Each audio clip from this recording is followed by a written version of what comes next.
I have a confession to make. I am a tech junkie.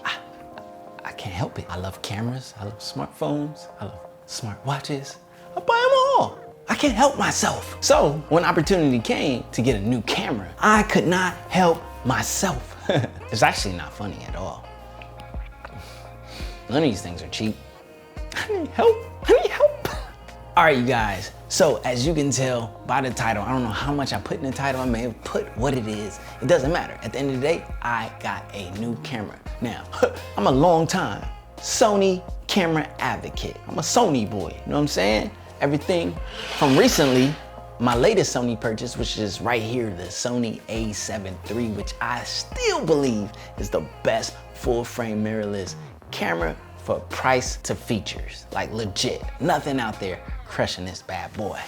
Don't at me. This is a beast of a camera. I was super excited when this thing came out. OM mother effing G. This is a beast. This is an all around, all of what you need camera. Full frame, dual card slots, 4K, no crop at 24, butter smooth, 120. And the list goes on feature wise for this bad boy. This is my main workhorse, my main studio camera. Not too long after purchasing this, I went and I grabbed this. Now don't mind the big lens on here. This is the typical lens that it comes with, which is the kit lens, but this right here is the Canon M50.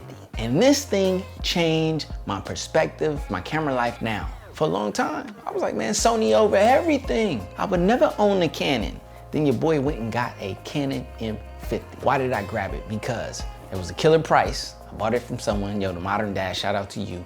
The size to weight ratio. Also, I mean, like, how, come on, man.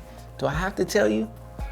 Do I have to say it? A flip out screen. Now, when it comes to vlogging, if I'm gonna vlog myself, the perfectionist that I am, I have to see my composition. I have to see what I'm doing at all times. I'm looking at myself right now. It might be a hint as to what's going on and what's recording. Flip out screen had changed my perspective and my life to cameras. For all these years, I've been using external monitors, or if I did do a vlog, which was very rare, I shot blind. Until I seen the benefit of the flip out screen with this Canon camera, the M50. Right now I got a crazy big Sigma 18-35 on here. This is like more so of a, if I'm in the studio, if I'm getting B-cam footage of products and things like that, this lens is what I'm throwing on here. This is the all-around YouTube lens, you know, the super sharp Mega f1.8 if you want one, link in the description.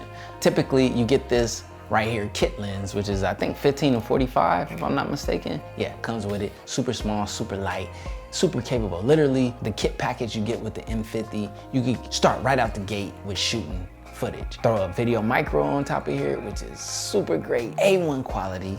With this kit lens, you got the lightest, most capable 1080p shooting vlog setup. Now granted, 1080 is probably the farthest you should go. But there's another key feature on this Canon M50 that really changed my camera perspective and my camera eye, and that was the color science. The color science, I know.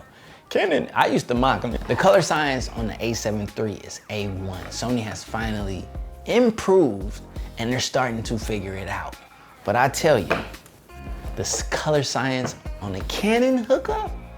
Now for my people who may not know about color grading, for my people who may be just starting out and they just need to create content and go straight to upload to YouTube, Instagram, or whatever, the color science in Canon, straight out of camera, hands down, is the best that I've used thus far. Whether you're taking photos or you're doing video, you could go straight out of camera and you can post it with decent confidence. Now, like me, I get in there, I move a couple sliders. That's just me. And I'm trying to edit out those slight color characteristics. Like the Canon, at least this M50, it tends to be a little on the magenta side. So, you know, slide a little green in there, try to get it to balance out in the middle, add the white balance. And if anything, maybe dial back the saturation. That editing process is far less than what I do when I shoot with Sony. I'm having to add contrast. Sometimes I have to play with the exposure a little bit, maybe add a little saturation. But to be quite frank and honest, the editing that I do on the A7 III to get the colors where I want them,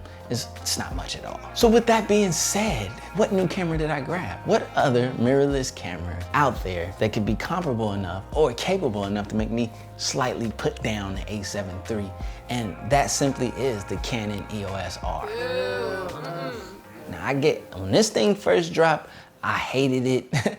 I didn't have positive words for it at all. I was like, ha ha ha ha, you're still not touching the A7 III. And that's very true still to this day in a lot of categories. 4K, not touching it, you know what I'm saying? 120, you can't touch it. There's reasons for that. I'll get into a more detailed A7 III versus the Canon EOS R in a later video. Also, there's a vlog behind the scenes of me going to pick up this camera. A new channel, Hustle to Create. All right, man, let me switch the cameras. Got 2 remotes, one Sony, one Canon. Woo-hoo. Now granted, the angle is gonna be different. I had to push the tripod back. I got an 85mm on the Sony A7 III, and I have here a 50mm, the nifty 50 from Canon on my EOS R. So I'm not getting the same focal length or compression. So it's not a fair quality comparison at this moment. That's why we're gonna do the versus later. Immediately when I switched, I encountered the first hurdle, and that was the no flip out screen. I had a monitor hooked up to this here. I have the A6300 recording my B-cam footage, and I had the monitor hooked up to that, but now I gotta use the monitor to the A7 III. Now I do have a second monitor that I could hook up right here, do all of that. Oh, I see FedEx pulling up, y'all. I gotta hit pause on this because your boy Toy for the EOS R has just arrived. All right, I'll be back.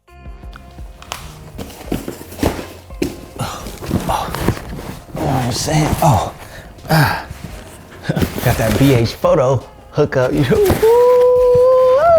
So here you have it. It is the Canon EOS R, their full frame mirrorless option, which in some ways it outcompetes with the A7 III. In a lot of ways it doesn't. So why would I make this my new camera purchase? I'm gonna direct you to my vlog. I'll be picking it up. I'll talk about it in more detail there. It is that, the flip out screen, a must. And the fact that I don't have to rely on the monitor, like right now, I can't even plug my monitor to this because I don't have the right HDMI cable, but I've still been able to create content with this device. Why? Because it has a flip out screen. And Sony, for the life of me and all of your faithful followers, give us a flip out screen. I know you got the flip up with the A6400, but not quite it. We need a flip out screen on a body like the A7 III or A7S III and so forth. You need to offer that up because the vloggers, we serious out here. We more serious than the A6400 is with no IBIS. You know what I'm saying? We need some in-body image stabilization. Go ahead, bump the price up. Me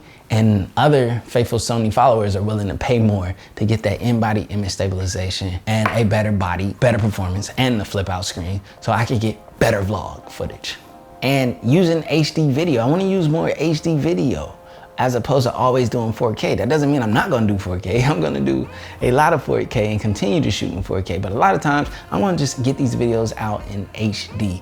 It's easier to upload to YouTube, it's faster, the file size are smaller. I won't be running into crazy space issues like I have been lately. Like I've filled up 24 terabytes of space thus far. You hear me? 24. That's crazy, that's insane. That is a lot of data and footage. So shooting 4K, I love it, absolutely love it. It's crispy, it's super sharp, but there's the caveat of space, storage, and so forth. The EOS R is just gonna give me a stellar mobile device to shoot with. A lot of my Hustle to Create is gonna be more behind the scenes, handheld, out there in the field type of shots, and I want the best version of that. The M50 is A1, totally capable, actually a lot more preferable because it's smaller, lighter, and easier to get out there and get some, getting in with. But there's some more advanced features and advanced access going with this full frame EOS R. I'll get more into that. I'll do a video of the EOS R